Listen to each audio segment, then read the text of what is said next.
Hello, Merry Christmas, Happy New Year everyone. Kumusta kayong lahat? Anong handa ninyo? Kami handa rin ng Pasko, yun yung handa namin ngayong bagong taon. Kumusta po kayo? Happy New Year po, ingat kayo sa mga paputok ha. At saka huwag masyadong maghanda ng sangkaterba mga kaibigan, lalo na kung hindi nyo naman mauubos. Maganda maghanda kayo, konti-konti lang. Sabi ko nga dito sa asawa ko, ayan po yung asawa ko. Sabi ko sa kanya, bumili ka ng konti-konti lang na. Ano yung binili mo, Mi? Gulay. Akala ko prutas. Ha? Hindi yung gusto ko mag-salad eh. Ah, okay, o sige. Vegetable salad. Ano yung carrot, pepino, ano pa? Kulang. Okay na yan. May luya na dyan. Okay na yan. Uy! Hindi, nakita ko may luya eh. Oo. Ba't tinatanong mo ako? Oo, sige. So ayun po mga kaibigan, huwag kayong masyadong maghanda ng pakarami kasi alam nyo naman po mga kaibigan na gastos lang yan, Sabi 'di ba? Lalo na kung hindi naman kayo mapipera. Kaya wag po kayo masyadong gumagastos ng sobra-sobra. Okay? Kung marami kayong pera, go. Kung marami kayong budget, go. Pero kung ano tayo, tight ang budget, nangungutang lang tayo, naku, wag po kayong basta magtipid po kayo mga kaibigan, okay?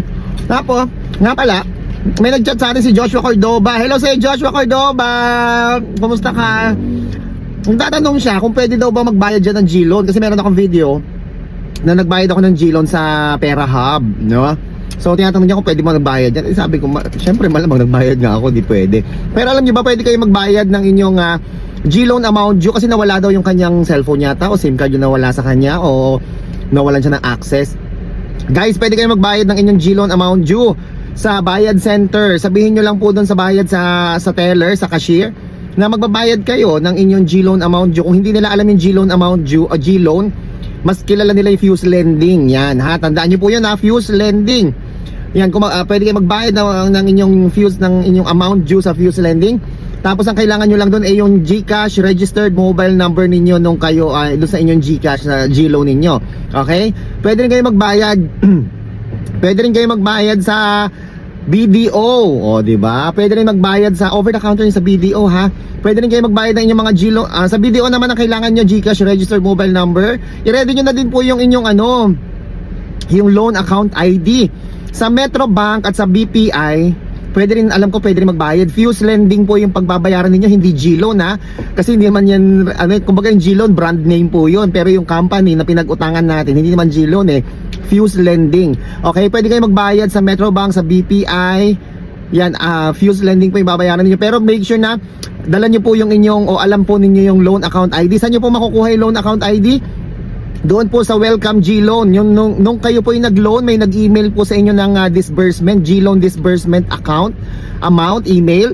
Andun po nakalagay yung loan account ID. Check niyo po yung email ninyo. I-search niyo doon sa pinakaibabaw ng email ninyo, G-Loan. Lalabas na lahat ng email na may kinalaman po sa G-Loan, okay? Tapos, pwede rin kayo magbayad sa 7-Eleven, no? Gamit ang inyong loan account ID o kaya ang inyong GCash registered mobile number. Pwede rin kayo magbayad sa bukod sa Pera Hub, no, yung pinagbayaran ko. So, yun lang naman mga kaibigan. Just make sure lang po ladies and gentlemen na meron po kayong lead time sa inyong mga pagbabayad ha. Kasi pagka bangko yan, o para sa lahat na lang, kay bangko yan, Bayad Center o ano man yan, maglaan kayo ng 3 working days, okay?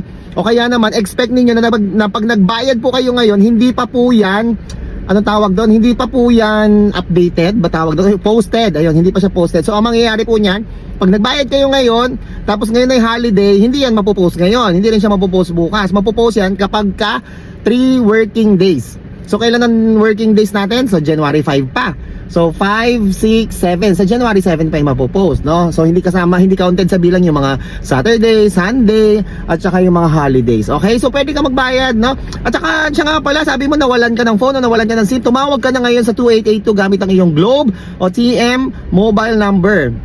Humiram ka, makitawag ka sa mga friends mo na naka-Globe o naka-TM, makitawag ka 2882. Tumawag ka para ma-report mo na ang iyong nawawalang cellphone na nandun ang iyong GCash para temporarily block nila, no? Para ma-block nila ang iyong GCash at hindi na magamit pa ng kung sino ang iyong GCash. At kapag nahanap mo na, nahanap mo na yung phone mo o kaya nakapagpagawa ka ulit ng panibagong SIM card with the same number, pwede naman nilang i-reactivate ulit ang iyong GCash sa pamamagitan ng pagtawag pa din sa 2882 gamit ang inyong Globe o TM mobile number. Ako po si Chico. Enjoy the rest of the day and Happy New Year!